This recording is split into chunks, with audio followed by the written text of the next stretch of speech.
Sumpa ni Robilin Baterbonia, tumalab na kay Keeper Alas. Hot topic pa rin sa publiko ang trahedyang sa buhay ni Rene Baterbonia at Divine Adeline noong team building activity sa Dibacula, Aurora. Hanggang ngayon, marami pa rin naghihintay sa resulta ng mga opisyal na investigasyon habang patuloy ang panawagan ng kanilang mga pamilya para sa katotohanan at justisya. Kasabay nito, naging sentro rin ng usapan ng kalagayan ng ilan sa mga nakasama nila sa nasabing aktibidad. Sa social media, maraming netizen na nagpahayag ng iba't ibang opinyon at emosyon kaugnay sa mga pangyayaring naganap matapos ang insidente. Hindi rin nakalimutan ng marami ang emosyonal na pahayag ng ina ni Rene, si Robilin Baterbonia, sa libing ng kanyang anak. Habang nagdadalamhati, humiling siya ng katotohanan at justisya, bagay na patuloy na inuugnay ng ilang netizen sa mga kasalukuyang pangyayari. Sa gitna ng mga usapin, muli naging laman ng social media sina Keeper Alas at Sam Reyes. Napansin ng ilang netizen na nagtamo ng injury si Keeper Alas sa isang kanyang mga laro matapos ang isang masamang pagbaksak.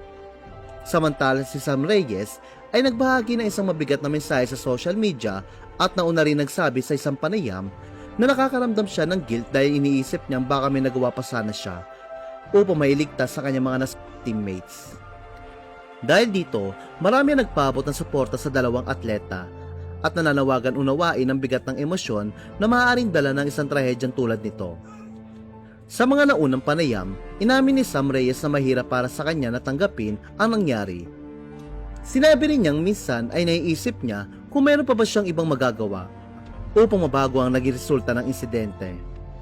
Samantala, maraming netizen ang nagdasal para sa mabilis na pagkaling ni Keeper Alas matapos ang kanyang injury at umaasa makakabalik siya sa paglalaro sa tamang panahon. Ngunit may ilan ring nagsasabi na mas mabuti magsalita at maging tapat tungkol sa kanilang mga nalalaman kaugnay sa trahedyang nangyari sa kanilang mga kasamahan. Para sa netizen, may tinatago at tila may kinakatakutan ng mga manalarong ito, kung kaya't tila may pumipigil sa kanilang pag-amin. Gayunpaman, wala namang ebidensyang nagpapatunay na may kaugnayan ng mga sumunod na pangyayari sa kanyang mga sinabi.